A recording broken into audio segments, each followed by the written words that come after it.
Hi guys. Tonight, let's slip back to a world where wounds were more than just a nuisance. They could change the course of a life.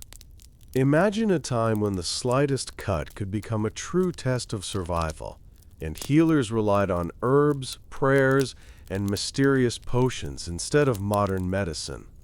In this story, you'll discover the secret rituals, strange beliefs, and surprising skills medieval people used to care for wounds, sometimes with astonishing results. But before we begin, if you're someone who loves slow, curious dives into forgotten worlds, tap the like button, subscribe, and let me know in the comments where you're watching from.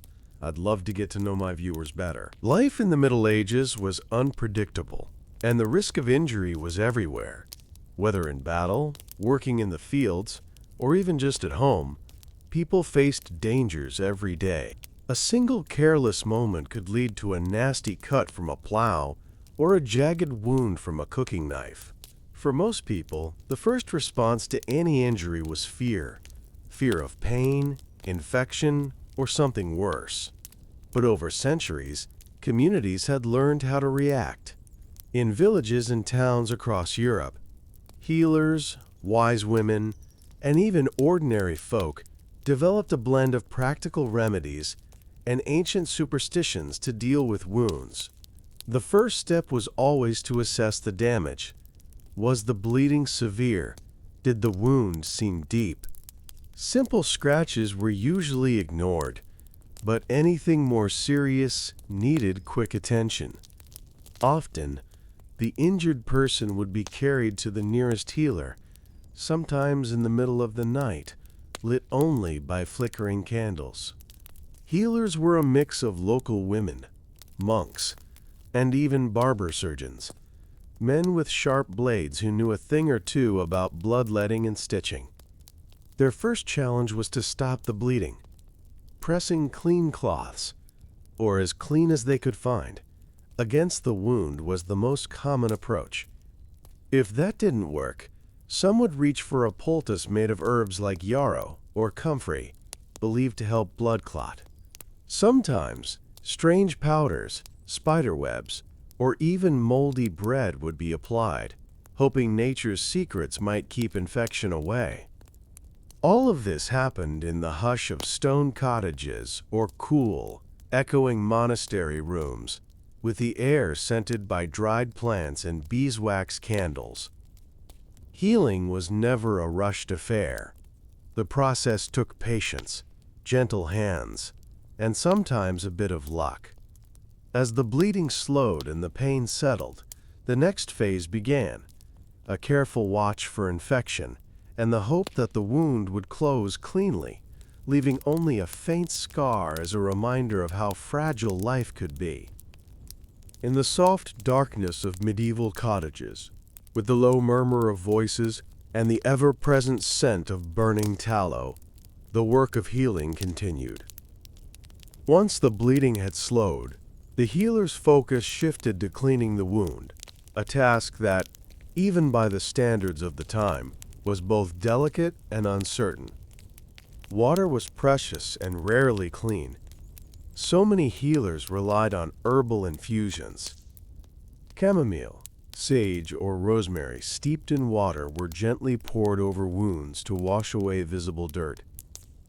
The belief in the purifying power of herbs was strong, not just for their pleasant scent, but for their supposed spiritual benefits, thought to ward off evil spirits that, in people's minds, often caused illness. Sometimes, the healer would whisper prayers or murmured charms as they worked, hoping to call upon higher powers for protection. Bandages were fashioned from strips of linen or old clothing, often boiled or held over a fire in an attempt to make them cleaner. The fabric was then wound snugly around the injury, binding herbal poultices or soft moss against the skin. The aim was simple: keep the wound covered and try to help the body's own healing magic do the rest. For serious wounds, especially those from weapons or animal bites, Healers sometimes turned to mixtures that now seem strange. Warm honey was a favorite. It could be thickly spread over a wound, forming a sticky barrier thought to draw out bad humors and infection. At times, ointments blended lard, beeswax, and plant extracts, slathered on with care. The wounded were encouraged to rest as much as possible, though for peasants and laborers, rest was a rare luxury. Even as the wound was treated, the threat of fever hung heavy over every recovery. If the injured person grew hot and restless, sweating or shivering, the family's fear would mount. The healer might bleed the patient, hoping to balance the humors or offer draughts of mead, herbal teas, or strong spirits. Night after night, loved ones would watch by the bedside, whispering old rhymes and placing amulets of bone or wood under the pillow, just in case unseen forces were at work. In monasteries and castles, treatment could be more elaborate. Monks kept herb gardens, and their libraries contained ancient medical texts, many translated from Arabic or Latin, that offered advice on treating wounds. There were guides to mixing balms, descriptions of rare plants, and detailed instructions for sewing flesh with silk thread, though these methods were reserved for the most severe cases. Sometimes, a skilled monk or barber surgeon would use a curved needle to carefully close a gash, murmuring prayers for a steady hand. Every step in the healing process was watched carefully, the patient's color, breathing, and mood taken as signs. If the wound began to close, hope would rise, but if redness spread or the skin grew hot and swollen, anxiety filled the room. Some would turn to relics, fragments of saints' bones or holy water, hoping for a miracle when medicine seemed to fail. The blending of faith, hope, and practical care made medieval healing a unique journey, one in which every wound told a story not just of pain, but of the deep bonds between healer and patient, family and fate. The slow passage of days, the soft steps on rush-covered floors, the gentle changing of bandages by candlelight, all formed a rhythm of life in which each act of care was both ancient ritual and quiet act of love. If you could step quietly into one of those dimly lit cottages or stone chambers, you'd see the faces of the wounded, a farmer with a gash from a plow, a child with a burn from a kitchen fire, a soldier with a jagged sword cut. The healer, often an older woman with weathered hands or a monk in a rough robe, would move with practiced calm, their fingers sure even when their hearts were uncertain. Sometimes the room was hushed, except for the patient's breathing and the crackle of the fire. At other times, there might be nervous laughter, whispered stories, or gentle songs meant to distract the injured from pain. Some wounds, like small cuts or bruises, could heal quickly with simple attention, but others were far more complicated. Deep gashes, punctures, or broken bones posed greater risks, and every injury carried the fear of festering what people called bad blood. The medieval world did not know about bacteria, but the sight and smell of an infected wound was dreaded. The skin would grow red and hot, sometimes leaking foul-smelling pus, and fever would rise. In such cases, healers often reached for their strongest remedies. One method was to create poultices using garlic, onions, and even wine, mashed and warmed before being laid gently on the wound. The sharp scent was believed to draw out poison and stop the, quote, spread of rot. In the homes of the wealthy or in monasteries, imported spices and resins like frankincense or myrrh might be added, believed to hold sacred or purifying power. Still, the success of any treatment depended as much on fortune as on skill. If an abscess formed, some healers would lance it using a carefully cleaned knife or a heated needle. The procedure was painful, but offered relief if done correctly. Afterwards, honey or herbal salves would be applied, and the patient watched for days, everyone hoping for steady improvement. All the while, the boundaries between faith and medicine blurred. It was common for patients to wear small crosses or carry written prayers close to their bodies. Families sometimes promised offerings to local saints or churches, vowing to light candles or leave coins if their loved one recovered. In the silence of night, with only a faint glow from a dying fire, a mother might murmur half-remembered charms over a child's bandaged arm, desperate for any help that fate or heaven could send. Beyond the home, in towns and larger villages, barber surgeons had their own approaches. These men traveled with sets of sharp knives, bone saws, and a well-practiced manner. They could stitch wounds, set bones, and even perform basic amputations when there was no other choice. Their work was brisk, sometimes brutal, but for many people, the barber surgeon represented the best hope of survival.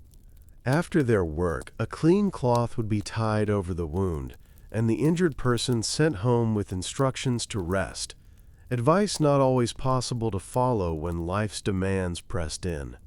Through every stage of healing, people depended on the rhythms of community. Neighbors who brought broth or bread, elders who shared old remedies, and children who fetched water or herbs. In this way, the story of every wound was woven into the life of the village itself, a tapestry of pain and care, tradition and hope, stitched together by the gentle persistence of those who refused to give up, even in the face of uncertainty. As the days stretched on, those recovering from wounds entered a slow, watchful stage, a period of patience, worry, and small daily rituals that shaped medieval life. The process of changing dressings was almost a ceremony. Hands washed in whatever clean water could be found, bandages gently unwound to reveal the wound beneath, sometimes sticking to skin or scab. The healer's eyes would narrow, searching for any hint of healing or warning signs of trouble. If the wound was dry, pink, and shrinking, there would be quiet relief. If it oozed or smelled, anxiety would rise in the room, and remedies would be reconsidered. Sometimes, the dressing was dusted with ground herbs, dried moss, or even fine ashes, all believed to have protective power. Fresh bandages, warmed by the fire, were wrapped with practiced care, and prayers were whispered under breath. For children, mothers often promised sweets or songs for courage during these moments, hoping to make the pain a little less sharp. When a wound became stubborn, refusing to close or turning angry and red, healers sometimes used more unusual methods. Leeches might be placed nearby to draw out the bad humors, their slow movements both fascinating and frightening. In other cases, healers relied on ointments with vinegar or sour wine, their sharp tang thought to cleanse deeply. There were tales of healers who collected the dew from spring mornings, believing its freshness would help wounds mend, or who wrote secret symbols on scraps of parchment to tuck beneath the pillow. Whether or not these things truly helped, they were woven into the fabric of belief, giving families something to hold on to as they waited and watched. The role of rest was always emphasized, but in reality, life rarely allowed for long recoveries. Peasant farmers, for instance, had to tend their land or animals regardless of injury. Bandaged hands still milked cows or gripped wooden plows, and children with scraped knees returned to chores as soon as they could walk. The pressure of work, especially at harvest time or in winter, meant that many people bore their wounds with silent endurance. Even among knights and warriors, the need to heal quickly was a matter of pride and necessity. Battle injuries, often severe, brought both pain and danger. Some knights were lucky enough to be tended by skilled monks or even physicians, men trained in the old schools of Salerno or Montpellier, who could read Latin texts and blend science with tradition. These doctors sometimes used silver or copper to close wounds, believing the metals had purifying effects. They applied imported resins, rare ointments, or poultices soaked in spiced wine. Still, for every noble with access to such care, there were dozens of common soldiers relying on the kindness of strangers or the wisdom of local healers. Throughout the process, hope and fear mingled in every household. News of recovery was celebrated quietly, with shared food or whispered prayers of thanks. But when wounds worsened, families gathered in hushed circles, offering comfort and preparing for the worst. Death was an ever-present companion in medieval life, and a wound could change a family's future overnight.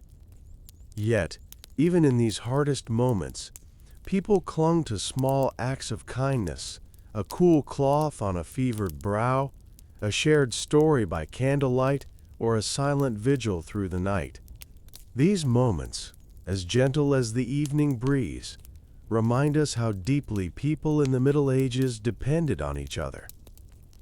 Their world was uncertain, but in the face of pain and struggle, they found meaning in community and care, giving every wound a story that stretched far beyond its scar. If you could listen closely to the quiet moments inside a medieval home, you'd hear the soft voices of families discussing the healing of wounds, exchanging stories of past injuries and old remedies that had worked or failed.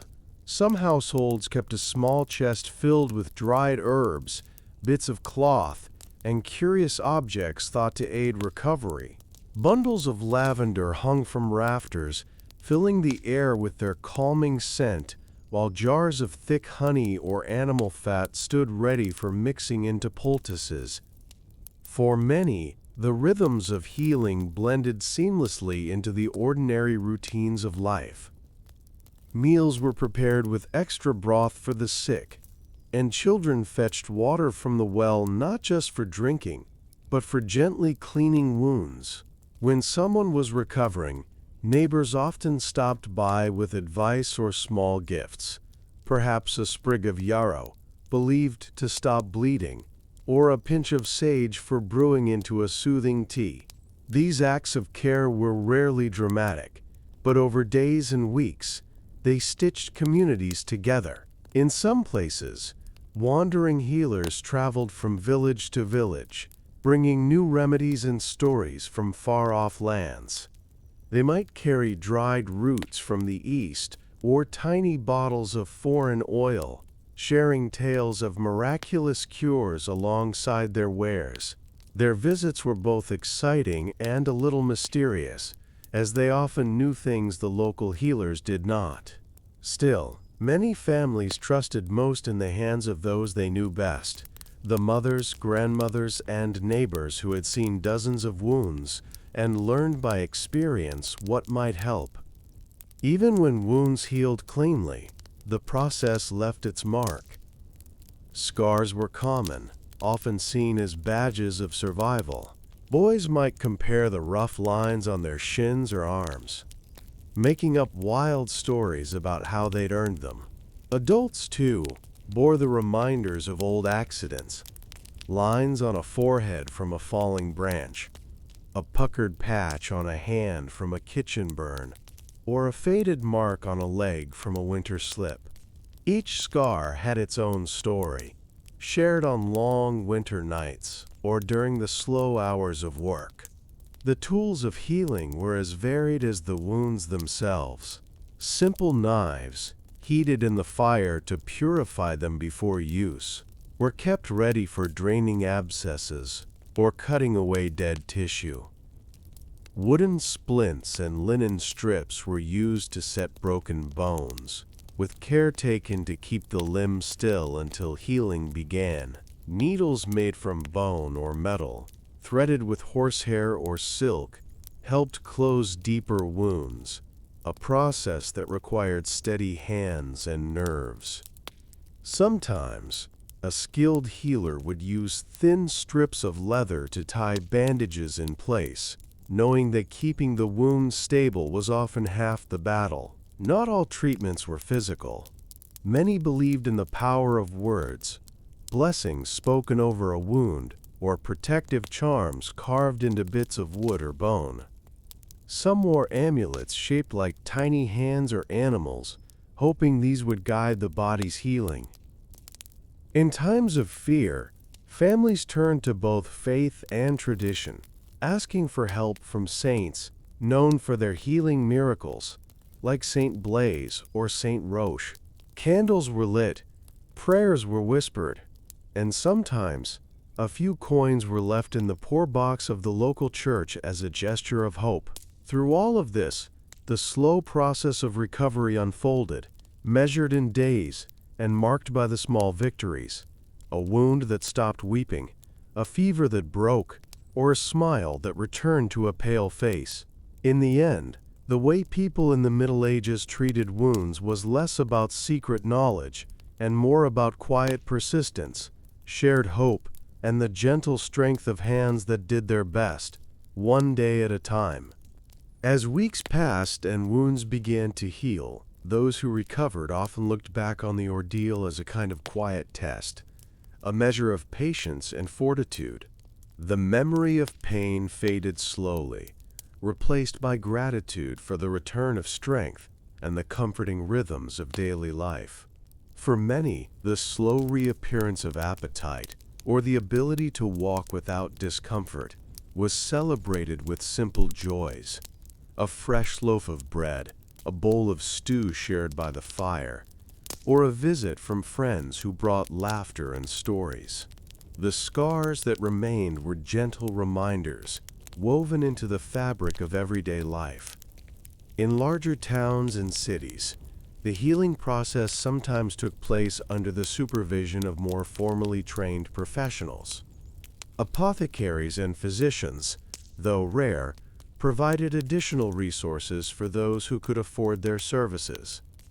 Apothecaries prepared tinctures and salves from their shops, grinding rare roots and imported spices behind worn wooden counters. Their shelves were lined with glass jars and ceramic pots, labeled in Latin or the local tongue, each containing powders and liquids that promised relief or protection. Wealthier townsfolk might seek out a physician whose training in distant universities brought a blend of old wisdom and new ideas. These doctors followed the teachings of Hippocrates and Galen, measuring pulses, inspecting tongues, and asking careful questions before recommending treatments. Yet even their knowledge was limited by the times, and the boundary between science and superstition was thin.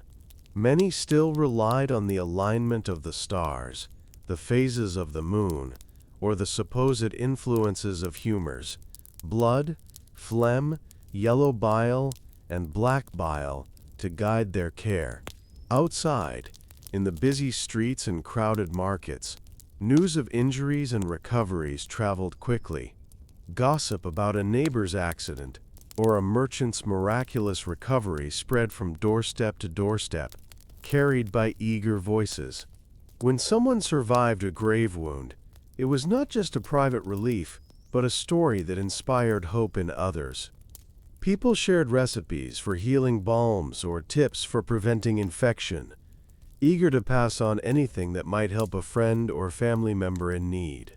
Amid the daily bustle, small rituals continued to play a central role. Some people placed sprigs of rue or St. John's wort above doors or windows, hoping these would guard against future harm. Others carried pouches of dried herbs as protective charms, or wore simple rings believed to hold magical healing power. Children grew up surrounded by these beliefs, learning from a young age that care was a blend of hands-on effort and gentle faith, trust in both the healer and the world's mysterious forces. In times of crisis, the bonds between neighbors became especially important. When an accident struck, everyone nearby did what they could, fetching water, building fires, or running messages for help. No one faced pain or uncertainty entirely alone. These moments of shared struggle built lasting connections, turning hardship into something almost sacred. The story of healing in the Middle Ages was never just about wounds and scars. It was about the ways people held each other up, combining the wisdom of experience with the hope that every dawn might bring new strength. As each wound faded, so did the fear it carried, replaced by the quiet knowledge that, whatever the future might hold, the village or town would face it together, one gentle act of care at a time. Even as most wounds slowly healed, some became stubborn reminders of how fragile the human body could be. Chronic wounds, festering sores, and old injuries that refused to close haunted many people for years. In such cases, medieval healers and their patients had to draw on every resource, herbal, spiritual, and communal, that tradition could offer. Salves, made with beeswax and olive oil, thickly infused with the sap of healing plants like calendula or comfrey, were applied daily. Sometimes these salves were mixed with a few drops of wine or vinegar to cut the badness and cleanse the skin. For wounds that lingered, a healer might call for a poultice of warm bread and milk, spread gently over the sore to soften the tissue and coax it toward recovery. Certain plants like marigold and plantain were gathered from meadows and gardens, crushed between stones, and applied as a cooling paste. While these remedies often brought comfort, true healing was unpredictable. Some wounds, especially those on the legs or feet, could stubbornly refuse to heal.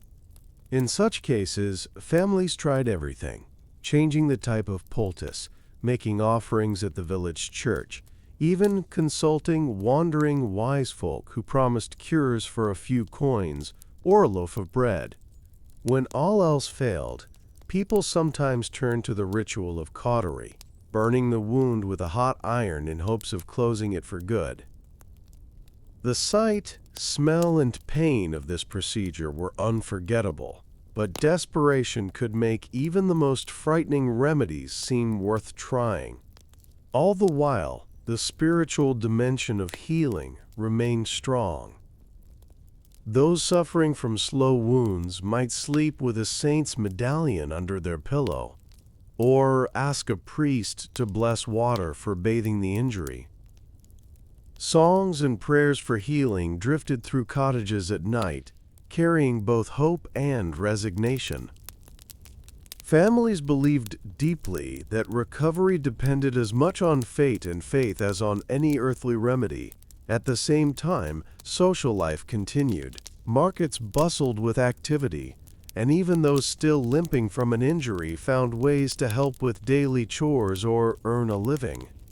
Old wounds became part of a person's identity. Some elders wore their scars with pride, telling tales of survival and hardship that made listeners nod in respect. Children learned these stories alongside their lessons in chores and games, absorbing both the fear and the fascination that surrounded wounds. Sometimes, a wound changed the course of a life, forcing someone to take on new work or abandon old habits. The blacksmith who lost a finger became a storyteller. The shepherd with a healed broken leg turned to weaving baskets. Communities made space for these changes, and old injuries became woven into the fabric of village life, reminders of both risk and resilience. As dusk fell over fields and forests, the flicker of lanterns and candles cast long shadows on walls, and the stories of wounds and healing mingled with laughter, music, and the quiet comfort of belonging. In this way, the cycle of care, recovery, and memory carried on, echoing softly through the centuries. The long, quiet process of healing in the Middle Ages often left people with more than just physical scars. For some, the experience brought new wisdom or unexpected bonds. A person who had spent weeks recovering from a deep wound might find themselves closer to family, neighbors, or even the village healer. In the shared space of recovery, daily life moved at a gentler pace. Stories were exchanged, advice offered, and laughter sometimes broke through the worry. People learned to measure progress in tiny steps. A little less pain, the first day standing up, or a good night's sleep after many restless ones. Children especially watched and learned from these moments. They saw their elders carefully brew teas from yarrow or chamomile, mash roots and leaves with stone mortars, or hang amulets above the patient's bed. They heard the whispered prayers, listened to tales of famous wounds, and sometimes even helped fetch herbs or water. In this way, knowledge of wound care passed naturally from one generation to the next, woven into the fabric of growing up. Some young people became fascinated with healing, eager to learn the secrets of the wise women or the monks who tended the sick. These apprenticeships were informal but deeply respected. A good healer was valued by all, regardless of their origins or education. In larger towns, more organized care sometimes emerged. Monastic hospitals welcomed the poor and the wounded, offering straw beds and meals to those with nowhere else to go. Here, brothers and sisters of the church blended charity with practical medicine. They boiled bandages, tended festering wounds with patience, and recorded the most successful remedies in hand-copied books. Although resources were limited, these places offered a rare sense of security and hope to the desperate. Meanwhile, in the villages and on remote farms, the customs of wound care remained unchanged for centuries. Healers continued to trust in plants, prayers, and the attentive care of friends and family. When someone survived a serious injury, it was often seen as a blessing, a sign of protection from above, or of the patient's inner strength. The gratitude for a second chance lingered long after the wound had faded. Some wounds, of course, never healed completely. Old soldiers might walk with a limp, and farmers nursed aches that flared up with the weather. Yet even these burdens were softened by the support of those around them. There was pride in endurance, and a quiet acceptance that scars were simply part of life. The medieval world was a place of hardship, but it was also full of resilience, proof that with enough patience, kindness, and faith, even the deepest wounds could be endured. As night fell and the last chores were finished, families gathered around their fires, sharing food, warmth, and gentle words. In those moments, the pain of the past gave way to a calm sense of belonging, and the old stories of wounds and healing drifted through the air, soothing as a lullaby.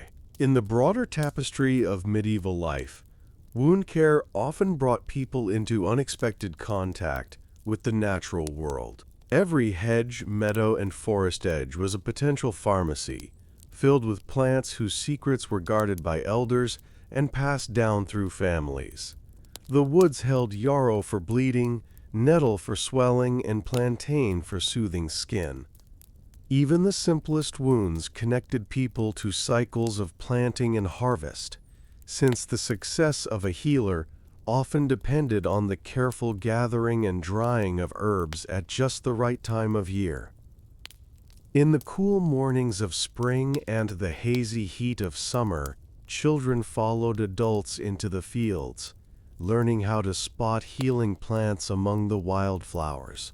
They listened for the special names: comfrey, mugwort, valerian, and memorized which roots or leaves to avoid. Some believed that the moon's phase could change a plant's strength, or that certain remedies worked best when picked at dawn. These rituals, part science and part tradition, were treated with quiet reverence. The best healers were often those who respected nature's rhythms, never taking more than needed, always leaving an offering of thanks. Once the plants were gathered, they were carefully prepared, hung in bunches from rafters to dry, ground into fine powders, or simmered into thick brews over open flames. The process filled homes with earthy smells, blending with wood smoke and the sharp tang of vinegar used in some tinctures. Each preparation was a small act of hope, a way to be ready for the next accident or illness. Despite their knowledge, medieval healers understood that wounds were unpredictable. Sometimes a deep cut healed without trouble, while a minor scratch might become a serious infection. There were moments of frustration, when every remedy seemed to fail, and nights spent watching a patient's fever climb. During these times, the limits of medicine became clear, and people relied even more on prayer and community support. Local churches often served as places of healing in spirit as well as body, with candles burning for the sick and special blessings given by priests. Pilgrimages to shrines of healing saints were common, and families would travel miles in hope of a cure. Small tokens, bits of cloth touched to relics or vials of holy water, were treasured and used in desperate moments. Through it all, life continued. The same hands that mixed herbs also mended clothes, baked bread, and cradled children. Recovery was celebrated with modest gatherings, a shared meal, or a special treat for the patient. When a wound finally closed and strength returned, there was relief and a deep sense of gratitude. People gave thanks not only for their own healing, but for the presence of those who had cared for them along the way. In the quiet after sunset, with the fire dying low, the stories of herbs, healers, and hope lingered in the air, reminders that, even in a world without modern medicine, people found countless ways to look after one another and endure. Sometimes the act of healing brought entire villages together, turning the recovery from a wound into a community affair. When someone suffered a serious injury, a fall from a roof, a cut from a blacksmith's tool, or a wound from a wild animal, neighbors gathered to help. Women would bring bowls of broth or baskets of bread, while children were sent to fetch water, gather firewood, or carry messages. Men might work together to repair the injured person's home or tend to their animals. This web of support was both practical and deeply emotional. It showed how much people depended on one another in a world where even a small accident could become a turning point. In the heart of these villages, the healer often became a quiet leader. Whether a wise old woman, a barber surgeon, or a monk, the healer's calm confidence reassured those around them. They would move through crowded rooms with gentle authority, checking wounds, mixing salves, and giving careful instructions.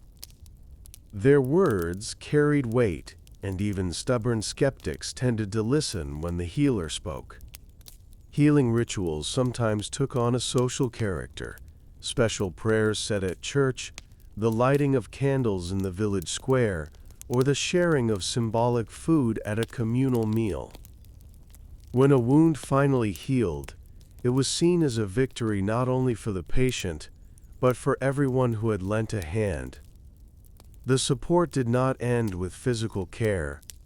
After an injury, some people needed help with the work they could no longer do. Neighbors might harvest crops for an injured farmer, or share milk and eggs with a family whose provider was recovering. These gestures fostered a sense of belonging that was as important as any medicine. In the evenings, stories of successful recoveries were retold, becoming part of the oral history of the village. These tales inspired hope and gave comfort when new accidents happened. Of course, not every wound ended happily. Sometimes, despite everyone's best efforts, infections set in, and fevers proved too strong to fight. In such cases, grief was met with quiet solidarity. The village mourned together, offering prayers and small gifts to the bereaved, and then found ways to carry on. Each loss became a lesson, and each recovery a reason to celebrate. Over time, the rhythms of care and healing shaped the character of the whole community. Children grew up knowing that if they fell, there would always be someone to help them up. Adults worked with the quiet assurance that their own hardships would be met with kindness. In a harsh and unpredictable world, these bonds of care became the greatest protection of all. And as the years went by, the simple tools of wound care, a pot of honey, a jar of herbs, a strip of linen, remained as symbols of this shared resilience, quietly waiting for the next story to begin. Within castle walls and behind monastery gates, wound care took on yet another form, one that blended ancient tradition with a touch of formality and learning. Nobles, knights, and monks had access to resources far beyond the reach of most villagers. Their storerooms held jars of imported salves and spices, and their libraries contained handwritten manuscripts with the collected wisdom of centuries. Yet, even here, the rhythms of healing echoed those found in simpler homes. When a knight returned from battle with a sword cut or arrow wound, he was first met by squires or attendants who helped him from his armor.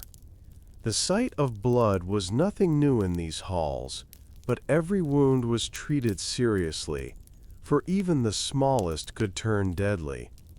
Monks, trained in basic medicine, would gently clean the wound, sometimes with water boiled and cooled to ensure purity, a rare luxury. They would apply thick salves of myrrh, frankincense, or resin, believed to fight infection and speed recovery. The air was filled with the scents of beeswax candles and herbal smoke, as healing prayers were quietly recited. A surgeon, if one was present, might carefully stitch a deep gash using fine silk thread, working in the glow of torchlight. These skilled practitioners kept small kits of sharp knives, curved needles, and metal instruments for delicate work. After suturing, they covered wounds with clean linen, sometimes soaked in wine or vinegar. The patient was given broth, wine, or herbal infusions to ease pain and support strength. Yet despite these efforts, infection was always a risk. The best medical texts of the time suggested balancing the body's humors through careful diet, bloodletting, or the use of leeches. Some healers believed that aligning treatments with astrological signs could improve their odds. In addition to physical care, spiritual well-being was emphasized. Relics of saints, kept in ornate boxes, were brought to the bedside, and candles were lit as offerings. The sick or wounded were often encouraged to confess sins and seek forgiveness, clearing the soul for a better recovery. In the rare event that a wound healed quickly, The patient and their caregivers gave thanks with donations to the monastery or special prayers at chapel. Sometimes, a feast was held in quiet celebration, a rare, bright moment after long days of uncertainty. The process of recovery, even for the privileged, was slow and required patience. Attendants changed bandages and watched for fever, ready to summon the healer at the first sign of trouble. The wounded person spent long days resting in cool stone chambers, listening to the distant sounds of life outside, the clatter of hooves in the courtyard, the quiet chants from the chapel, or the laughter of children in the garden. As days stretched into weeks, the returning strength was a cause for hope. One more story in the silent record of wounds survived and lessons learned. As time went by, the routine of wound care settled into a rhythm, both for the patient and those tending them.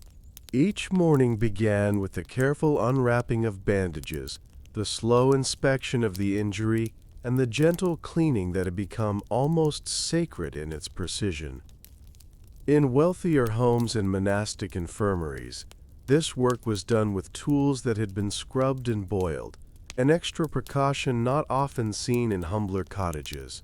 Healers believed in the value of fresh air, so windows were sometimes opened to let in breezes, despite the chill. Sunlight was allowed to fall across the bed, warming the stone floor, and perhaps, they hoped, driving away sickness. Aromatic herbs like rosemary, lavender, and thyme were scattered or hung nearby, their fragrances believed to purify the space and soothe anxious minds. The act of changing dressings became a time for quiet conversation. Attendants or family members might recount old stories, offer news from beyond the castle walls, or simply murmur reassurances.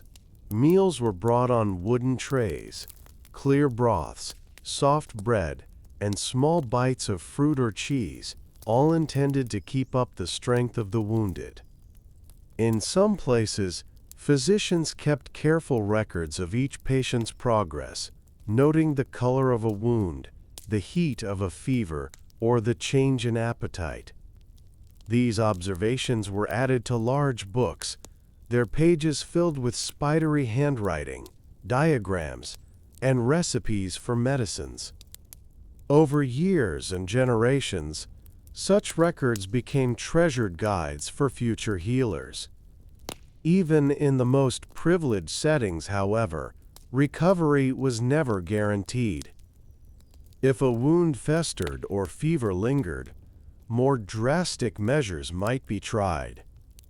A physician could suggest bleeding from the arm to rebalance the humors, or a surgeon might attempt to drain a swollen abscess with a heated blade. Prayers became more urgent, candles burned longer, and relics were placed closer to the bedside. In these moments of fear, every sound, the distant clang of a bell, the murmur of voices in the hallway, felt weighted with meaning. Despite the anxiety, there was also a sense of hope. Every small sign of improvement, a night without pain, a wound that looked a little cleaner, brought cautious relief. Attendants might allow the patient to sit up or move them closer to a window for fresh air. Friends and family visited, sometimes bringing small gifts or tokens of good fortune, such as a braided cord or a painted charm. Slowly, strength returned. The first steps after a long illness were celebrated with quiet pride, and the story of the wound became a tale to be shared over future meals or gatherings. In these circles of care, bonds were formed that often lasted a lifetime. The memories of pain faded, but the lessons about patience, trust, and the power of gentle hands remained. And as the seasons changed outside those stone walls, so did the lives of those within, each one marked in some way by the long, careful journey from injury back to health. While castles and monasteries offered more resources, most people in the Middle Ages still relied on homegrown solutions and the deep-rooted wisdom of their communities. In small villages and scattered farmsteads, healing was woven into the routines of daily life, shaped as much by necessity as by tradition. Families grew herbs not just for flavoring food, but for treating wounds and illnesses. Sage for cleansing, thyme for strength, and marigold for its sunny promise of recovery. The kitchen became the healing room, with pots simmering over the hearth and the scent of steeping plants mingling with bread and smoke. A mother or grandmother was often the first, and sometimes only, healer for her family, passing her knowledge to daughters and granddaughters through whispered advice and careful demonstration. The rhythm of care was gentle but persistent. Early in the morning, wounds were checked and gently washed with water, infused with fresh-picked herbs. If the weather was warm, the patient was carried outside to sit in the sun, the warmth believed to speed healing. Old linen, saved and carefully laundered, was torn into strips for bandages. Honey from the family's own hives might be spread on stubborn sores, its golden thickness sealing out dirt and soothing pain.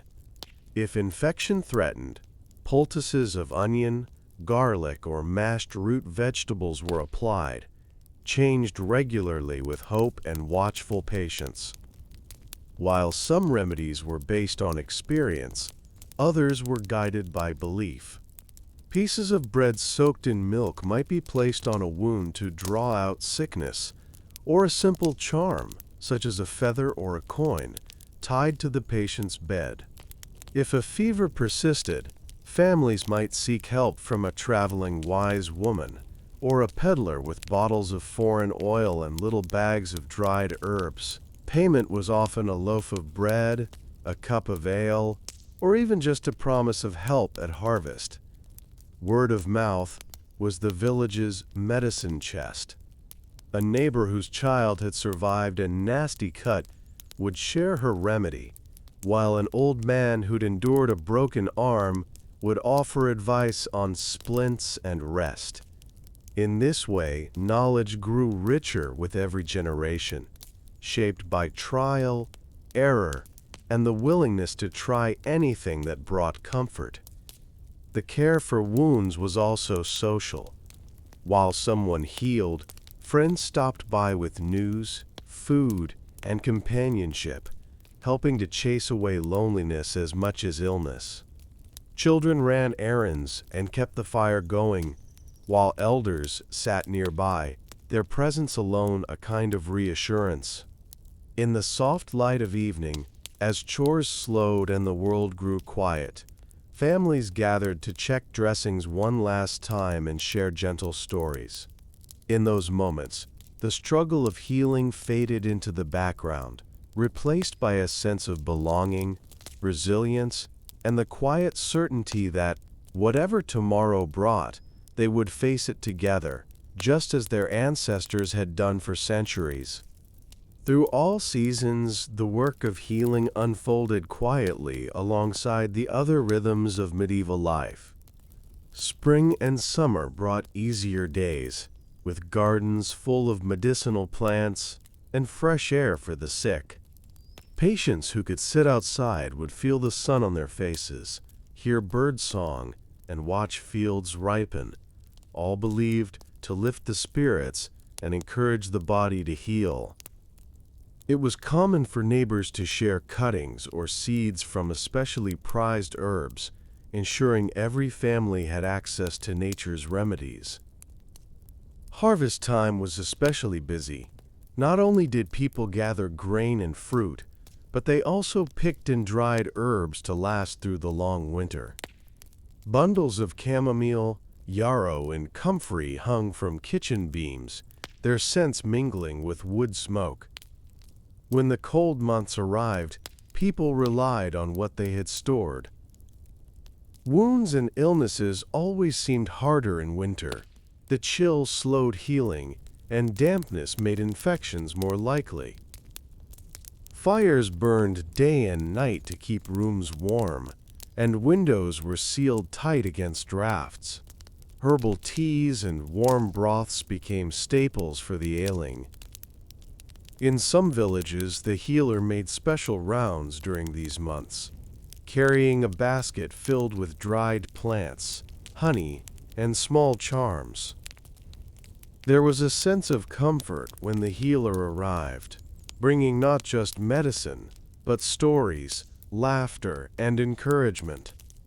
Even in difficult times, hope found a way in. The cycle of seasons shaped recovery. Some wounds, especially those from accidents in the fields or forests, healed more quickly in the fresh air of summer.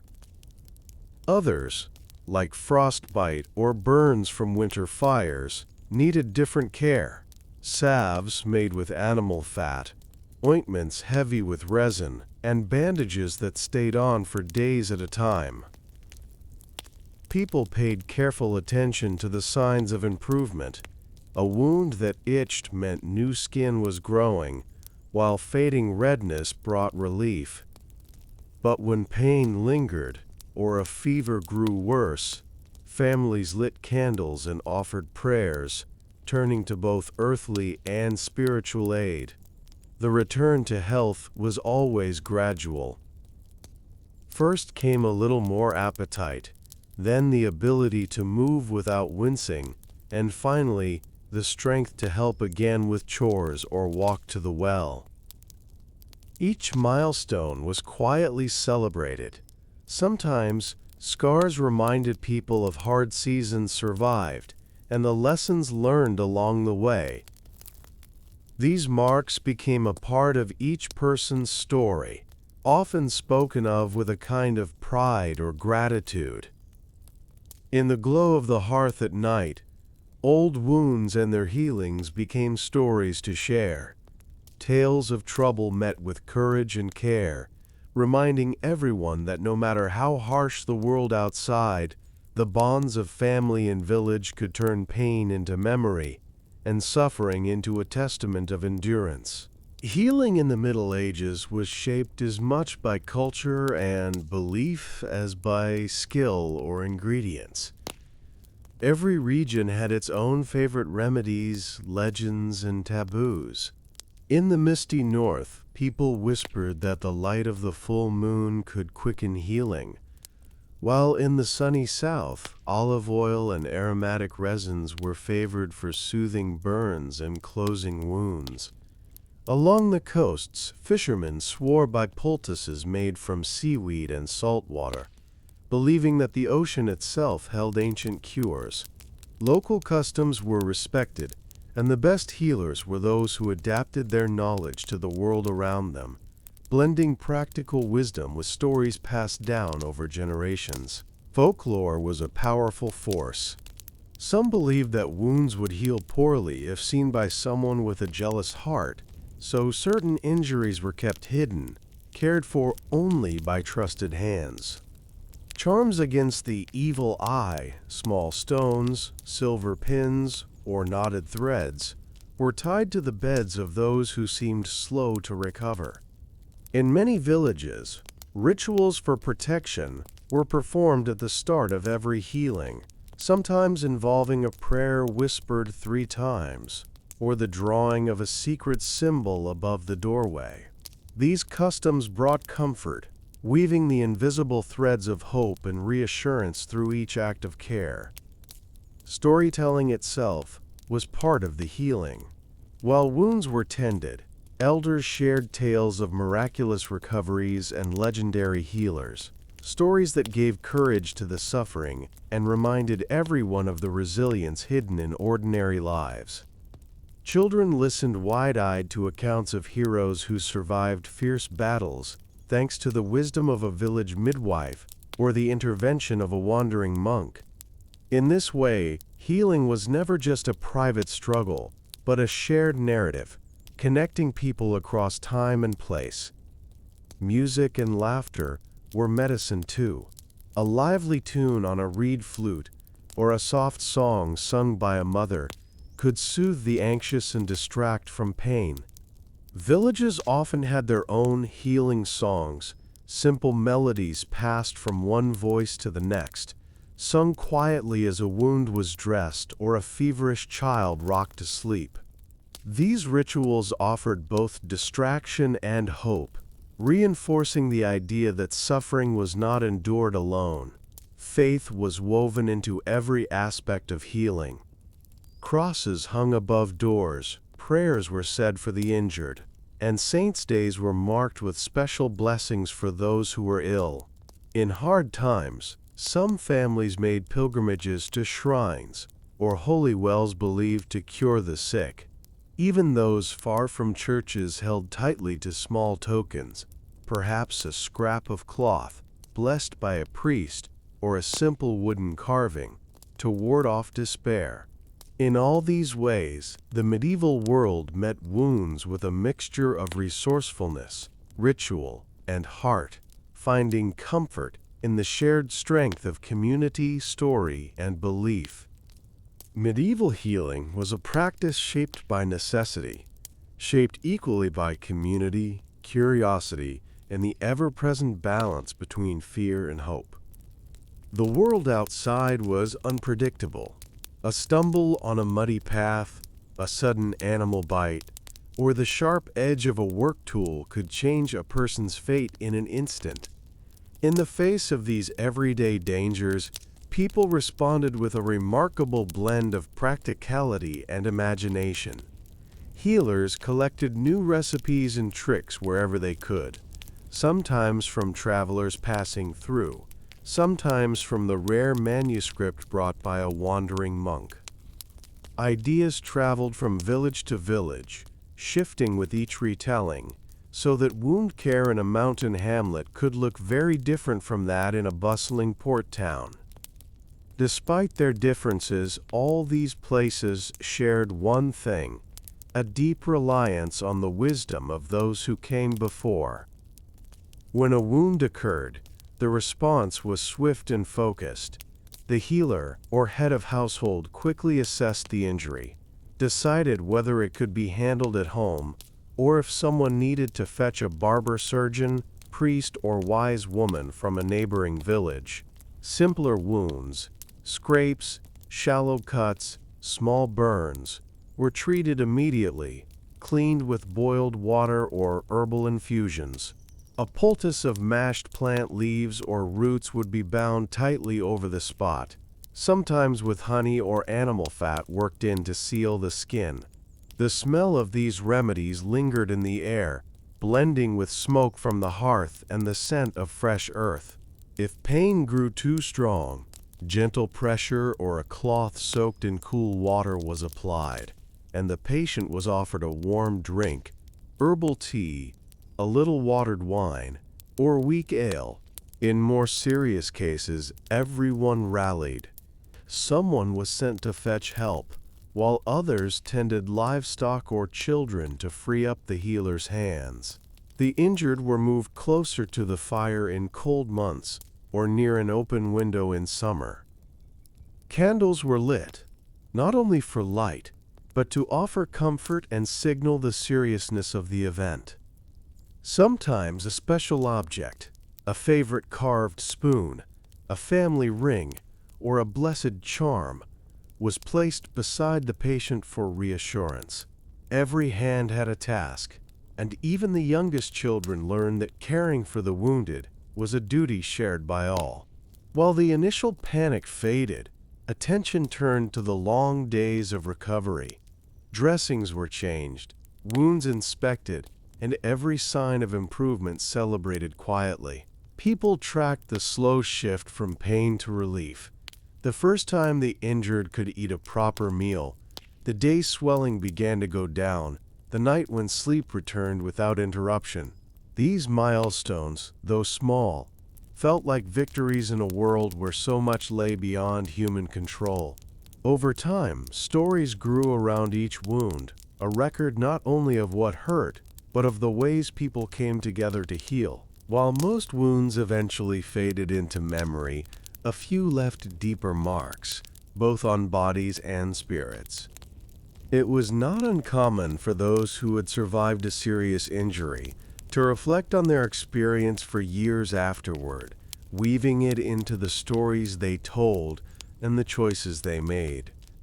Some, especially children, remembered the gentle touch of a healer or the kindness of a neighbor who sat beside their bed through the worst nights. Adults, meanwhile, sometimes found their outlook on life changed by the vulnerability that injury brought. They grew more cautious, perhaps, or more grateful for small blessings, a soft chair by the fire, the laughter of friends, the first spring walk after a long convalescence. Wounds also had a way of reshaping the social fabric of a village or household. When someone needed extra care, families discovered reserves of patience and resilience they hadn't known they possessed. Siblings took on chores, elders offered wisdom, and even distant neighbors found ways to help. Shared struggle became a foundation for stronger bonds, and the memory of collective care lingered long after the wound had healed. In some cases, wounds brought unexpected opportunities. Someone who could no longer work the fields might find new skills as a weaver, teacher, or storyteller. Others took up roles in healing themselves, eager to pass on what they had learned. Old injuries became a kind of living lesson, proof that survival was possible even in difficult times. These new roles, born from necessity, enriched the life of the whole community. The customs and rituals surrounding wounds continued to evolve as people shared what worked and what didn't across generations and distances. Villages welcomed traveling healers or monks who brought foreign knowledge, and new ingredients sometimes found their way into the healing chest: a dried flower from a distant mountain, a rare resin, or a scrap of parchment bearing a novel remedy. Each new technique was folded into the old, tested with hope and caution. Spiritual life remained deeply intertwined with recovery. Surviving a dangerous wound was often seen as a sign of divine favor, and Thanksgiving ceremonies might be held at church or around the family table. People marked the anniversary of a recovery with special prayers or by giving food to the poor. The gratitude felt for restored health became a force that knit communities even closer together.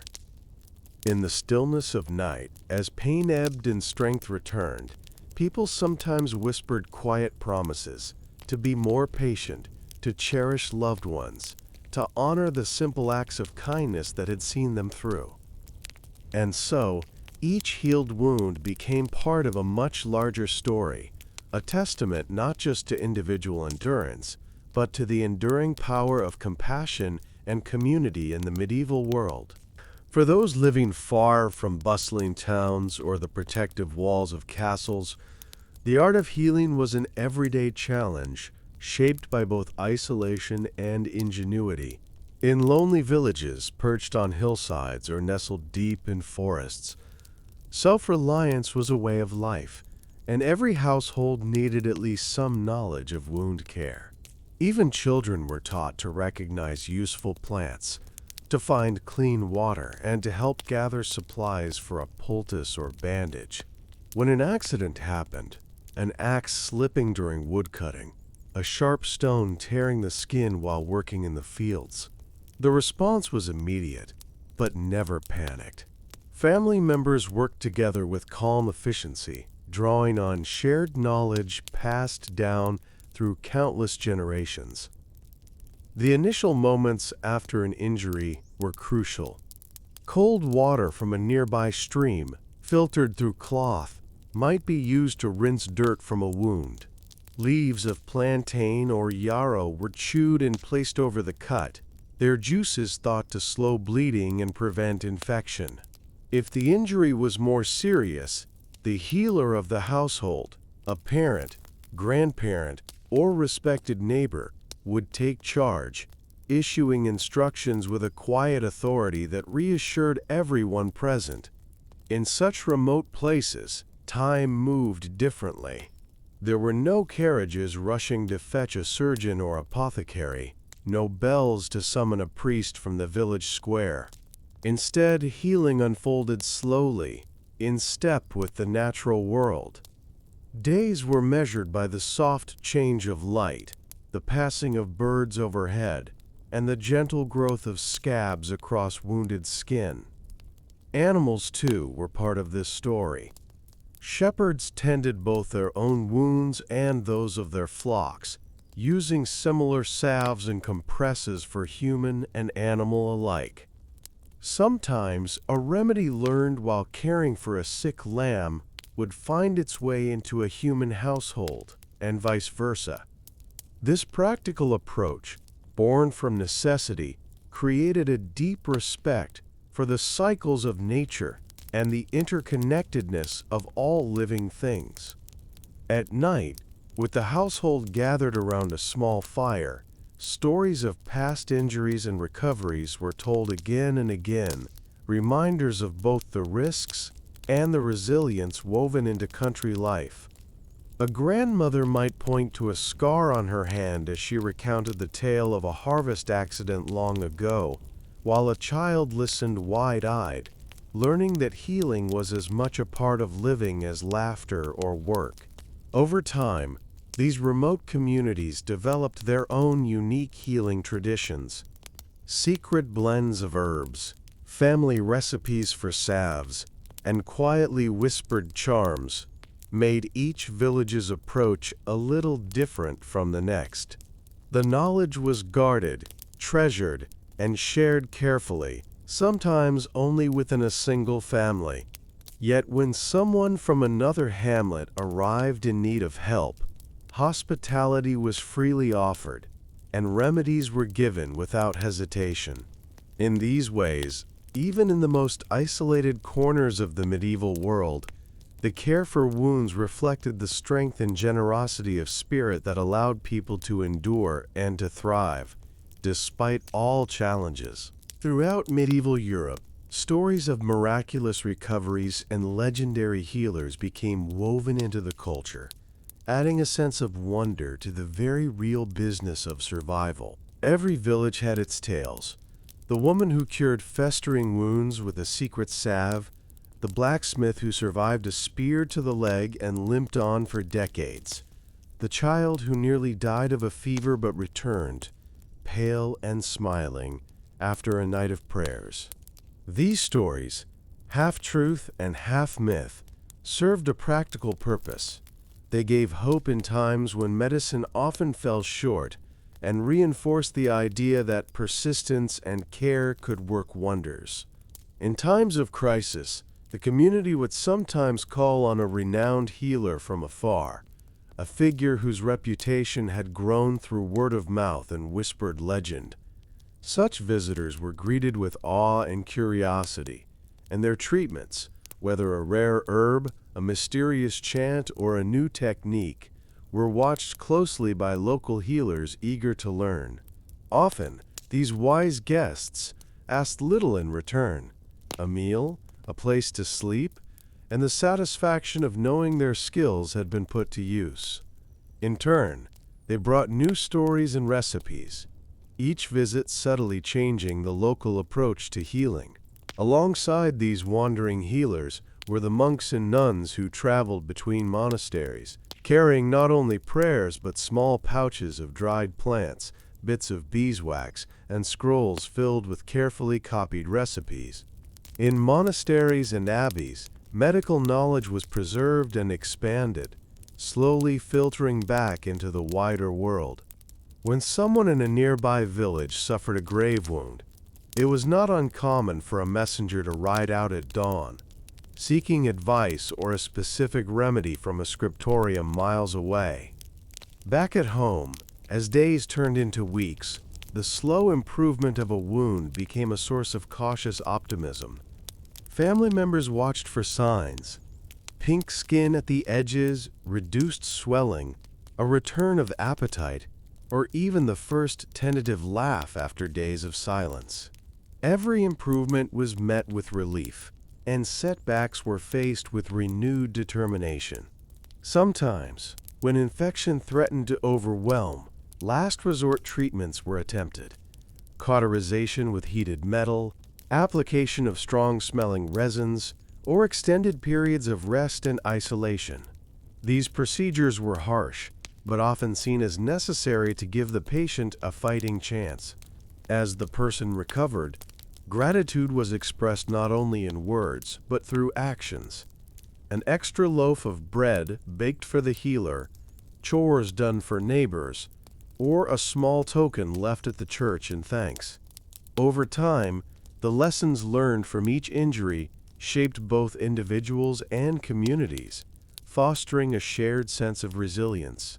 Long after a wound had healed, the story lived on, retold on winter nights, shared with travelers, and woven into the ongoing narrative of survival that connected generation to generation in the medieval world. Sometimes the aftermath of a wound brought new challenges: stiffness in a joint, the loss of sensation in a hand, or a lingering ache that flared up with cold weather. These lasting effects, called lameness or crippling, were accepted as part of life, though they changed the rhythm of work and daily tasks. Rather than giving up, many found creative ways to adapt. Tools were reshaped, chores reassigned, and neighbors quietly took on extra burdens without fanfare. The blacksmith, whose grip was weakened by an old burn, might be given lighter tasks, while a child who limped after a broken leg could help with weaving or caring for animals instead of heavy field work. Adaptation was a communal effort. Sometimes, special wooden crutches or padded shoes were made for those with leg injuries. People invented splints from willow branches or bent scraps of metal into supportive braces. Leather straps and cloth wrappings, carefully tied, help stabilize joints or shield sensitive skin. For those with injured eyes, sun hats with wide brims offered protection, and children learned to play new games that didn't require running. In this way, wounds not only shaped individual lives, but nudged the entire village toward ingenuity and inclusion. Alongside practical support, emotional care was just as important. Some wounds left deep fear or sadness behind, a shadow that lingered in quiet moments. Family and friends offered reassurance through gentle words, shared laughter, and patient company. Healers, too, understood that pain could be more than physical. They told stories of resilience, gave small amulets or tokens of encouragement, and never rushed recovery. Faith and ritual provided comfort as well. Families thanked saints for partial healing, celebrated small victories, and lit candles to mark milestones. Sometimes, a recovered patient would make a simple pilgrimage, a walk to a shrine or a nearby hilltop, to give thanks for endurance and to find peace. As years passed, those who bore the marks of old wounds became symbols of endurance and wisdom. Children gathered around them, listening to tales of close calls, brave rescues, and the slow return to health. These stories helped frame pain not as an ending, but as part of a longer journey, one that included hope, resourcefulness, and the unwavering bonds of community. Through all these experiences, the medieval world revealed a quiet truth, that even when wounds changed a life forever, people found ways to heal together, drawing on patience, creativity, and compassion to meet every new challenge. Throughout the medieval world, Some of the most fascinating accounts of wound care came from travelers, soldiers, and pilgrims who had witnessed healing practices far from home. These stories, brought back from crusades, distant markets, or long journeys to holy sites, added fresh layers of knowledge to traditional remedies. A merchant might return from the eastern Mediterranean describing poultices made with exotic spices or strange roots, while a soldier recalled how battlefield wounds were treated with wine-soaked cloths or bitter-smelling salves. Monks who had visited famous abbeys brought back manuscripts full of herbal recipes, new surgical techniques, and detailed advice on managing infection. These accounts were shared eagerly, sometimes over months, becoming part of the oral and written tradition that shaped medieval medicine. Over time, healers became experimenters as well as caretakers. Curious minds tested imported ingredients like saffron, myrrh, or even ground pearls, blending them into salves and ointments to see if they could improve results. Some ingredients, once rare, became highly prized, their use reserved for the wealthy or desperately ill. The exchange of knowledge was not limited to grand journeys. Even local fairs and markets served as spaces for sharing remedies and learning from outsiders. If a peddler claimed to have a miraculous balm from a far-off land, people listened with interest, comparing the new recipe with familiar homegrown methods. Sometimes the experiment worked, sometimes not, but the willingness to try, adapt, and combine old with new was a hallmark of medieval healing. This spirit of curiosity and exchange extended beyond ingredients to techniques. Stories spread of surgeons who used metal clamps to close wounds, or who developed new methods for removing arrows without causing further harm. Some described careful incisions to drain pus and relieve pressure, while others promoted cooling compresses to ease swelling. Occasionally, new tools or approaches sparked debate among healers, with tradition clashing against innovation. Yet, the common goal, to ease pain and help wounds heal, kept minds open to new possibilities. Spiritual practices also evolved. In places where Christian and older pagan traditions mixed, healing rituals could be a blend of prayer, song, and natural magic. A wound might be treated with both a poultice and a blessing, or with an amulet crafted during a certain moon phase. Over generations, these blended traditions formed the unique identity of each community, adding richness and variety to the way people met suffering and recovery. Through all these changes, the heart of healing remained the same: attentive care, patience, and the steady presence of friends and family. In a world where danger was never far away, these were the things that gave wounds the best chance of fading, leaving behind, if not smooth skin, then a story of survival and hope. As knowledge traveled and traditions blended, the role of the healer became even more central in medieval society. These were people trusted not only for their skills, but also for their discretion and empathy. Whether a local midwife, a village wise man, a monk, or a barber surgeon, the healer was often called upon in moments of crisis and vulnerability. It was not just their remedies that mattered, but their ability to offer calm assurance and patient guidance when others felt lost. In many places, healers kept small notebooks or mental lists of successful treatments, adapting old recipes as new ideas arrived from faraway lands. Their homes were full of jars and bundles, dried flowers, chunks of resin, woven sachets, and mysterious powders. The sight of a healer's workbench, covered with mortars, pestles, knives, and delicate scales, was both familiar and comforting to neighbors.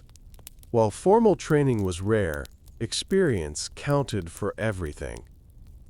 Those who developed a reputation for steady hands and good judgment were sought out for advice on everything, from a child's scraped knee to a soldier's sword wound. In return, the community provided support, helping with chores or bringing gifts after a successful recovery. Some healers traveled, moving from village to village or even across countries, in search of new knowledge and those in need. Their arrival was a special occasion, and news of their presence spread quickly. People lined up for consultations, hoping for relief or a second opinion when home remedies had failed. These healers shared tales of distant lands and new medicines, expanding the collective wisdom of every place they visited. In urban centers, the role of healers grew more formal. Guilds of barber surgeons developed, with apprentices learning their craft through years of practice and careful observation. They learned to set bones, stitch wounds, and use tools like forceps and scalpels. Written records, rare and valuable, were passed from master to student, preserving medical knowledge through the generations. Hospitals, though few and often overcrowded, offered care for the poor and injured, staffed by monks, nuns, and city doctors. Here, the blending of charity and healing was especially evident, with prayers and alms offered alongside bandages and broths. Despite all this progress, the essential nature of wound care remained unchanged. Recovery depended on small daily acts: cleaning wounds, changing dressings, preparing food, and simply sitting quietly with the sick. Healers understood that even the best remedies could fail without patient attention and gentle encouragement.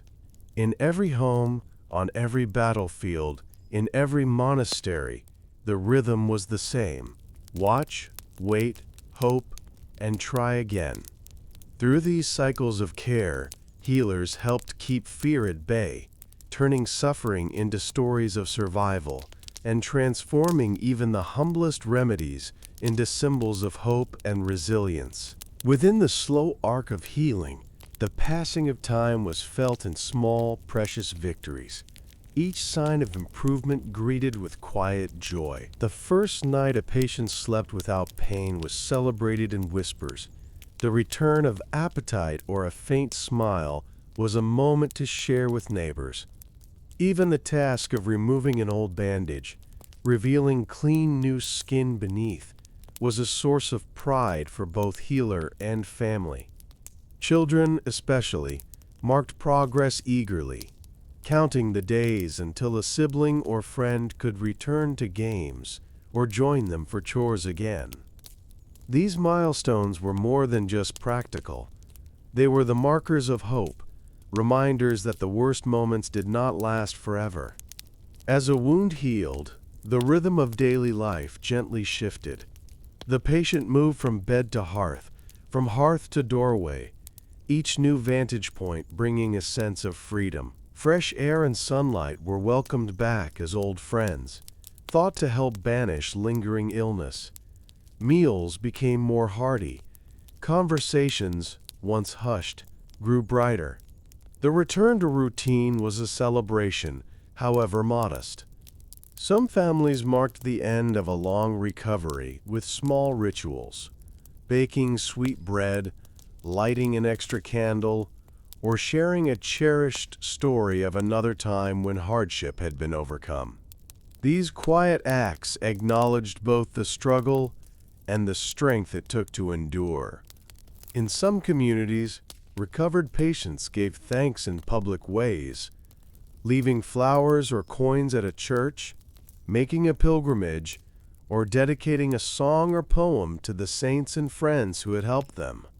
The memory of pain faded, but gratitude left its own mark, deepening bonds and fostering a sense of shared fortune. Wounds that left scars often became part of a person's identity, worn with humility and a hint of pride.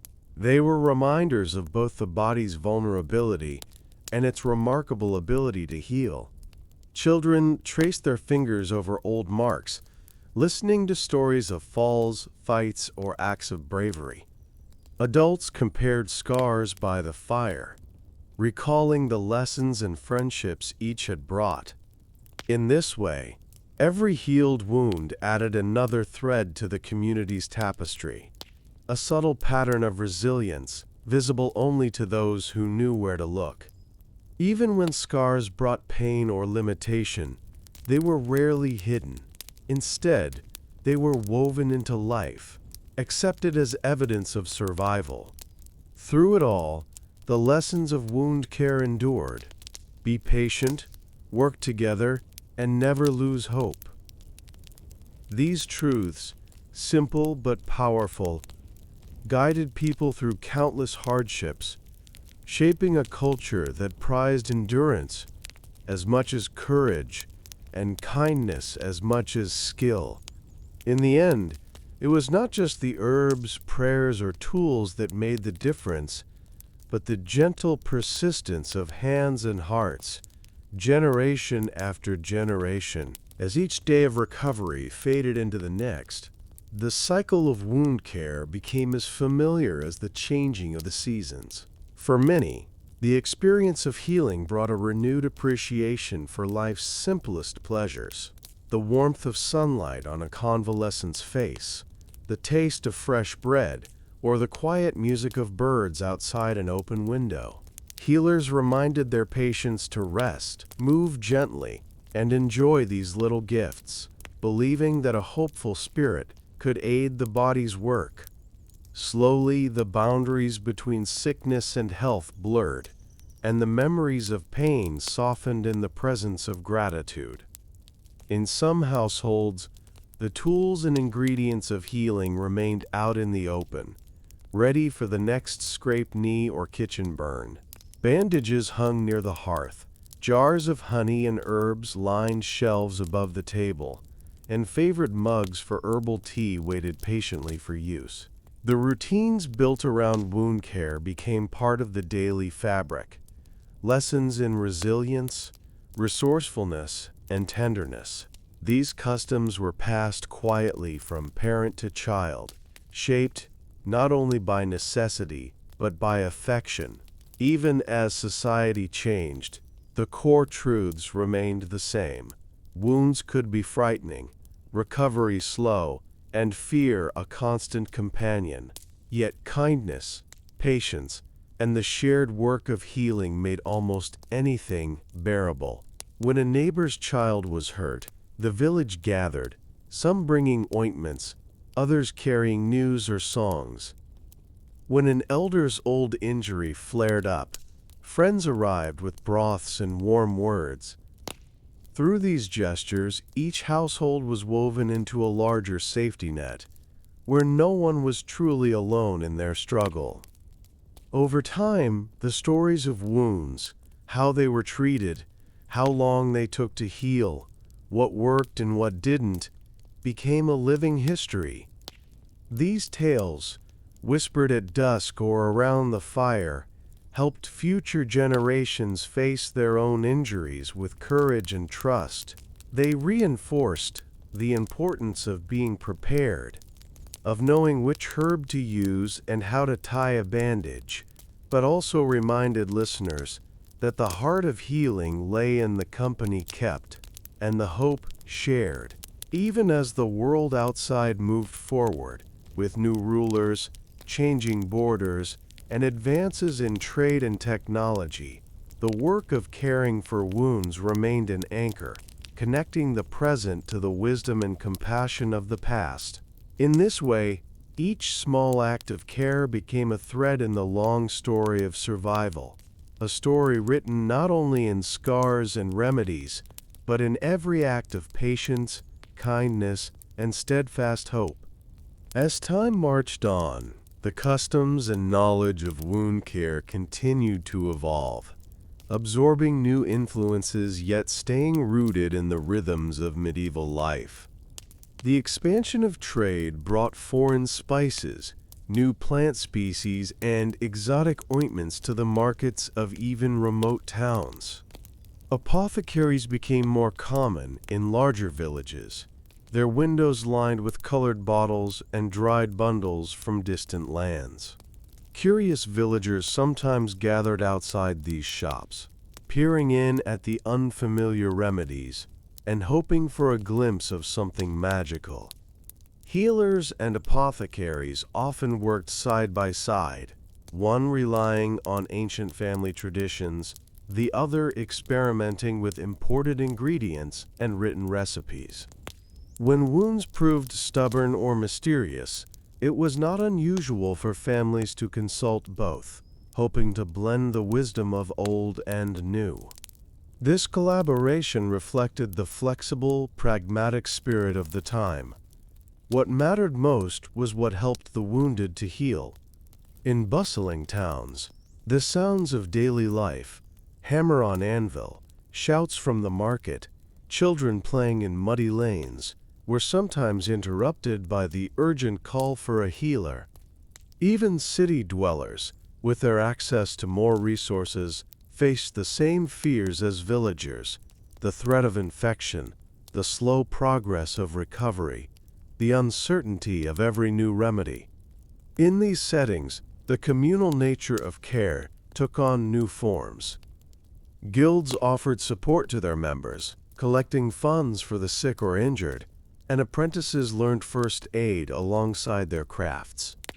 Churches and charitable houses opened their doors to the ailing poor, providing simple beds, soup, and prayers when families could not manage alone. Word of a new treatment might spread quickly from street to street, sometimes with hopeful exaggeration, other times with skepticism born of hard experience. For rural families, the changes were more gradual. A new herb might arrive with a traveling merchant, or be gifted by a relative from the city. News of an innovative poultice, a strange powder, or a recipe from a foreign physician would be greeted with curiosity and a touch of caution. The careful testing of new remedies took time, but the lessons learned, whether of success or disappointment, were added to the store of local wisdom. Even as the world grew larger, the act of healing remained intimately local. Each wound, each recovery, each story added another stitch to the tapestry of the community's history. Over generations, the blending of tradition and innovation ensured that the art of healing continued to serve not just bodies, but hearts and minds as well. Through every change, the essentials endured: gentle hands, open minds, and the belief that no one should face pain alone. In this way, the story of wound care in the Middle Ages was always unfinished, always growing, a living reflection of resilience, adaptability, and the quiet, enduring hope at the heart of every home. Medieval wound care, despite its simplicity, often drew on a surprisingly sophisticated understanding of the world, one that balanced hands-on experience with an appreciation for the unknown. People watched closely for patterns: wounds that healed best in the fresh air of spring, injuries that responded well to certain plants, or fevers that broke after a night spent in prayer and song. Over time, the keen observation of these small successes shaped a body of practical knowledge, passed from healer to apprentice, parent to child. The ability to learn from each case, to adjust recipes and routines as needed, was valued as much as any book-learned wisdom. Some healers kept detailed notes, jotting down how a certain salve worked for a burn but failed for a deep gash, or which bandaging method seemed to comfort a restless child. These records, whether carefully written on scraps of parchment or simply committed to memory, formed the backbone of medical practice. In towns with a literate population, A few of these notes found their way into communal books, shared in monasteries and passed between generations. In rural places, stories served the same purpose. The tale of a wise woman who used violet leaves for bruises, or the blacksmith's mother who stopped bleeding with a handful of moss. People learned to listen to the advice of their elders, to observe nature's signals, and to trust their instincts. Alongside these practical lessons, medieval people maintained a profound respect for forces beyond their control. Even as they boiled bandages, recited charms, and measured ingredients, they understood that healing was never guaranteed. Every wound held its own mystery, every recovery, a touch of grace. Illness and injury reminded everyone of life's fragility, and so the rituals of care became acts of meaning, opportunities to express love, gratitude, and humility. When a remedy succeeded, it was celebrated quietly. When it failed, the lessons were carried forward with hope for better luck next time. The social aspects of healing remained powerful. The process brought together old friends and new acquaintances, knitting people into a web of mutual support. In times of epidemic or disaster, the sense of community grew even stronger, as families shared what they could and healers worked tirelessly from house to house. When a particularly bad accident occurred, people gathered to offer both practical aid and comfort, cooking meals, fetching water, singing songs, or simply sitting in silence with the afflicted. Even the smallest act could make a difference. A fresh cloth for a wound, a kind word, a short prayer whispered at dusk. As darkness fell, these moments of kindness illuminated the hardest nights. Through all the uncertainty, medieval people clung to hope. Whether through herbs, prayers, or sheer stubbornness, they found ways to endure, drawing courage from those who stood beside them.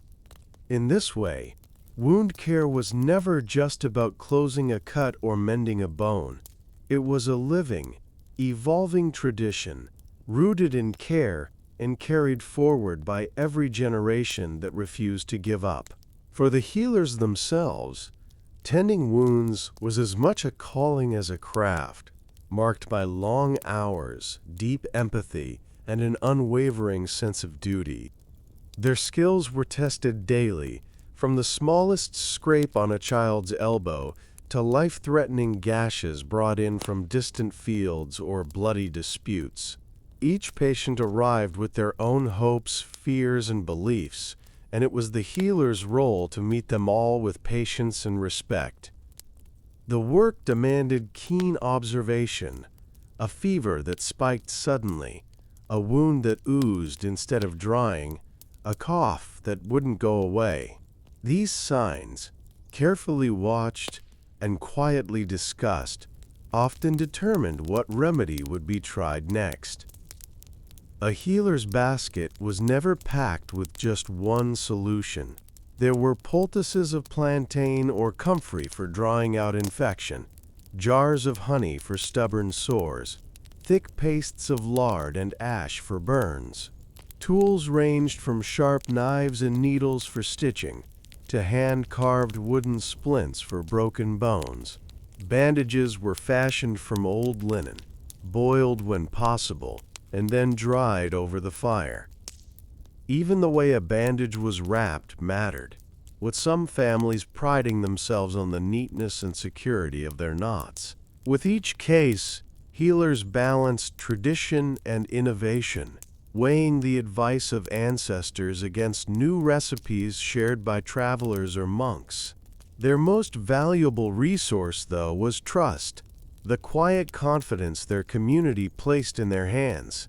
Healers often worked in silence, their presence itself a comfort. Sometimes they offered gentle words, a lullaby, or a familiar story, while tending a child's wound. Other times, their strength was needed to brace a patient during a painful procedure, or to reassure a worried family that all was not lost. Fatigue was a constant companion. Night calls for help were common, especially during seasons of hard work or conflict. A healer might walk miles through rain or snow to reach someone in need, guided only by lantern light and the urgency of a knock on the door. Meals were eaten on the move, and sleep was often short and interrupted. Yet, the work was not without its joys. The gratitude of a family whose child recovered, the slow smile of an elder able to walk again, or the rare moment when a difficult wound healed quickly. All these brought satisfaction that made every hardship worthwhile. In some cases, healers trained their own children or apprentices, passing down not just recipes and skills, but a philosophy. Be patient, be thorough, never promise what you cannot give, and always respect the body's mysteries. This wisdom became the legacy of each healer, woven quietly into the life of the village or town. Through their hands and hearts, the art of wound care endured, changing and deepening with every generation. Their work, humble but vital, was a living thread that bound their world together, proof that even the smallest act of care could tip the balance between suffering and survival. With each passing decade, the medieval world witnessed subtle changes in the way wounds were understood and treated. Refinements born from observation, experience, and the occasional spark of innovation. As roads grew safer and travel became more common, stories and knowledge spread faster, helping to knit together a wider web of healing traditions. Young healers apprenticed in towns returned to their villages with new techniques, boiling water for washing wounds, rotating fresh dressings more often, and carefully observing for early signs of infection. They learned the importance of rest, clean air, and nourishing food, and, most importantly, listened to their elders' warnings never to neglect the human heart in the healing process. Over time, communities began to look outward for help during crises, sending word to monasteries, apothecaries, or even neighboring villages when a wound proved especially difficult. Messenger boys dashed along country lanes with urgent requests for a particular herb or a visit from a skilled surgeon. Such cooperation only deepened the sense of shared purpose. Even as competition and pride sometimes flared between healers, the unspoken rule was clear: the patient always came first. Within this network, the greatest advances were often the simplest: a cleaner bandage, a more secure splint, a gentler way to coax a wound closed. Gradually, superstitions gave way to habits rooted in experience, though the rituals of faith and protection remained. Prayers still accompanied every dressing change, and amulets still hung by the bedsides of the sick, but a growing trust in human skill balanced the hope placed in miracles. As new remedies arrived, some proved more effective than others. The use of vinegar, for instance, spread from monasteries to villages for washing wounds, while ground moss, honey, and certain animal fats became recognized for their soothing and protective properties. The clever reuse of old clothing for bandages, and the habit of boiling water and tools, all slowly increased the odds of recovery. Women played a particularly important role in this quiet revolution. As keepers of home and health, they were often the first to notice patterns in healing, or to try new ideas. Their notes, recipes, and whispered instructions moved seamlessly from one generation to the next, forming the true foundation of community medicine. The results could be seen in scars that faded faster, arms that regained more strength, and the slow, steady decline in fatal infections after common injuries. Despite these improvements, the work of healing remained filled with uncertainty. There were still wounds that refused to close, fevers that would not break, and heartbreaks when all remedies failed.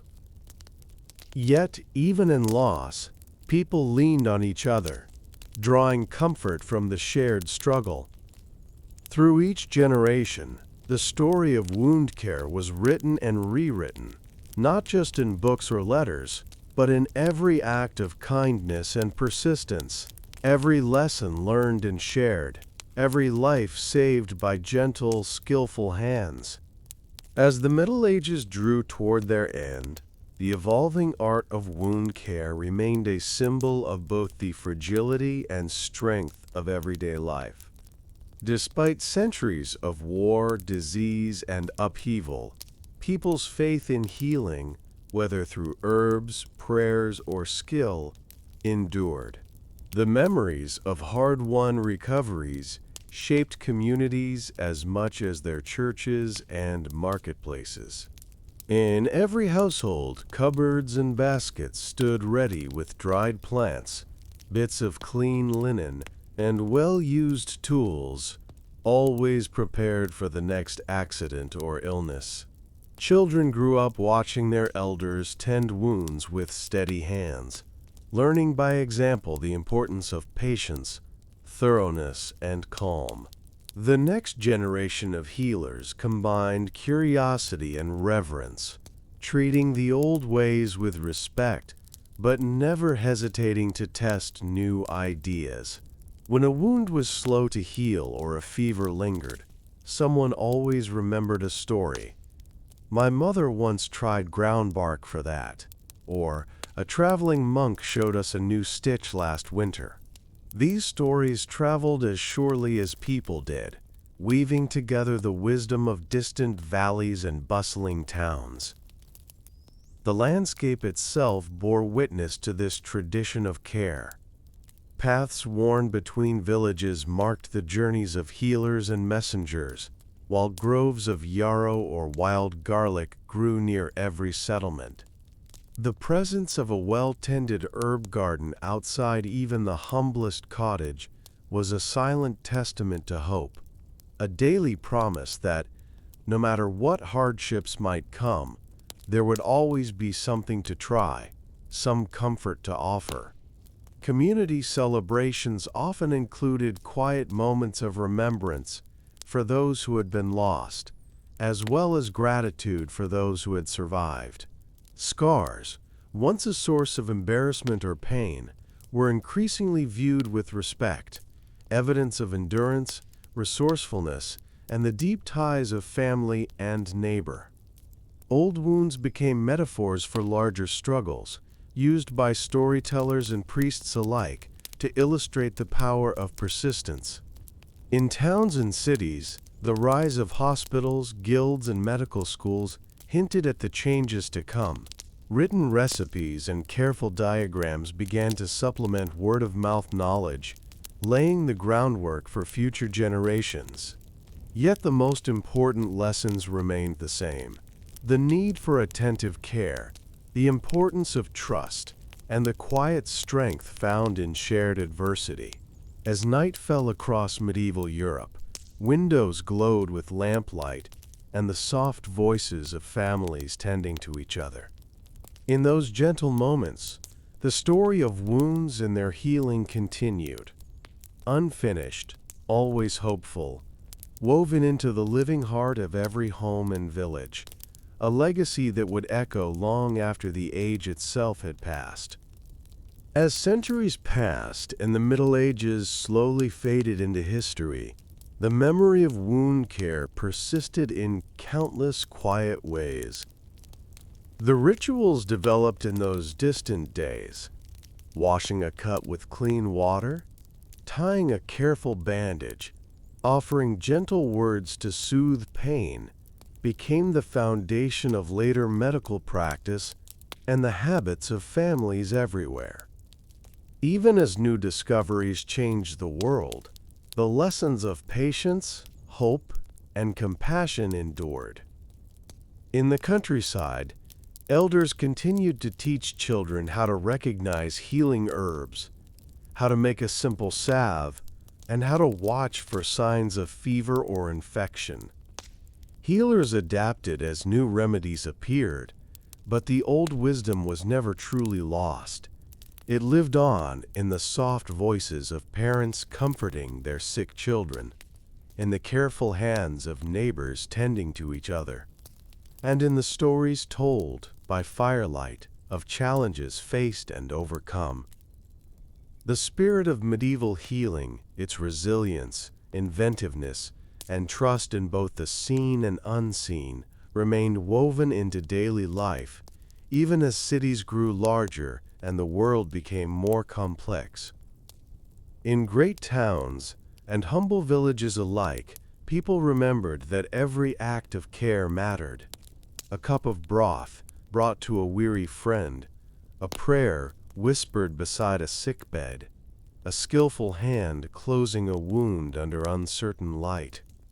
As the seasons changed, so did the shape of healing, yet its heart stayed constant. Every generation found new ways to blend knowledge and kindness, science and superstition, building on the foundations laid long ago. The story of wounds and their healing never truly ended. It stretched forward, one life to the next, a living thread running through time. In the echoes of medieval halls and in the quiet corners of modern homes, the gentle wisdom of the past continued to guide those who cared for the hurt and the vulnerable.